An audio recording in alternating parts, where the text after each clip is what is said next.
একদম যে কোনো সংখ্যা যদি শূন্যর আগে বসে তবেই এই শূন্যটার ভ্যালু হয়, আর যদি প্রথমে শূন্য বসে তাহলে সেই সংখ্যাটা একই থাকে, অথবা শুধু শূন্য থাকলে সেটার কোনো মান অ্যাকচুয়ালি হয় না। গেল। আচ্ছা, তোমরা আরেকটা জিনিস বলো, এখানে এই যে আমরা এর নাকটা দেখতে পাচ্ছি, এই নাকটা দেখে তোমাদের কি মনে হচ্ছে বলো তো? এল। কারেক্ট। তাহলে এল, কেউ বলো তো এল দিয়ে একটা শব্দ বলো তো কেউ? লায়ন। লায়ন, একদম। তাহলে লায়ন মানে কি? সিংহ। সিংহ। আমাদের জাতীয় পশু কি কে বলতে পারবে? বাঘ। বাঘ। আচ্ছা, বাঘ ইংরেজি কি কে বলতে পারবে? টাইগার। এবার বলো তো, এই যে আমরা লায়ন লিখলাম আর এই যে আমরা টাইগার লিখলাম, এখানে কতগুলো ভাওয়েল আছে? কারণ আমরা শিখেছি এ ই আই ও ইউ, এই পাঁচটা কি ভাওয়েলের মধ্যে পড়ে। তাহলে প্রথমে বলো লায়নে, তুমি বলো লায়নে কতগুলো আমরা ভাওয়েল দেখতে পাচ্ছি? দুটো। দুটো। কি কি দেখতে পাচ্ছি? আই আর ও।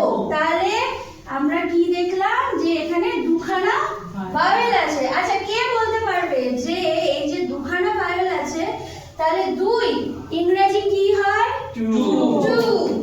এখানেও দেখো টু, এখানেও দেখো একটা ও আসলো, যেটা কিনা আমার ভাওয়েল। তাহলে আমরা যাই লিখি না কেন একটা জিনিস মাথায় রাখবে যে ভাওয়েল আমাকে ব্যবহার করতেই হবে, না হলে কোনো ইংরেজি শব্দ গঠন করা যাবে না।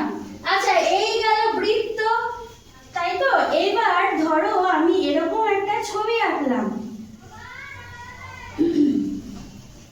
কে বলতে পারবে প্রথমে এই ছবিটা যে আমি ক্লিয়ার করো? তুমি কিসের ক্লাস নিচ্ছ? ইংরেজি না অঙ্ক? সব জড়িয়ে যাচ্ছে কিন্তু তোমার। আচ্ছা আচ্ছা তুমি কোনটা নিতে চাইছো সেটাই ফোকাস করো।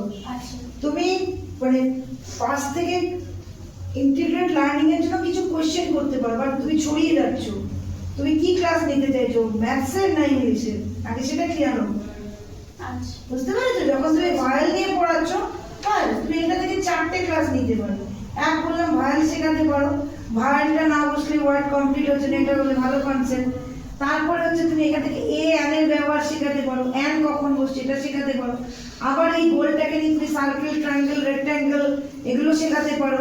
তুমি এখান থেকে শূন্যর কনসেপ্ট দিতে পারো। তুমি কোনটা নিয়ে ইলাবোরেট করতে চাইছো? যে বাচ্চা প্রথমে বুঝতে পারবে না, কিন্তু এখন কিন্তু আমরাও বুঝতে পারছি না তুমি কোনটা নিয়ে এগোতে চাইছো। বুঝতে পারছো? মানে একটা ফিক্সড করে একটা জিনিসকে করো, তুমি ইন্টিগ্রেট লার্নিং হিসেবে পাশেরটা নিতে পারো, বাট যেটা তোমার ফোকাস তুমি সেটা থেকে সরবে না, সেগুলো একটা দুটো। ঠিক আছে, মানে সেটা বাচ্চার অ্যাটেনশনটাকে ড্র করার জন্য, সব বাচ্চাকে অ্যাক্টিভ করার জন্য। ঠিক আছে? ঠিক আছে। এমনি খুব ভালো পড়াচ্ছো। বেশ।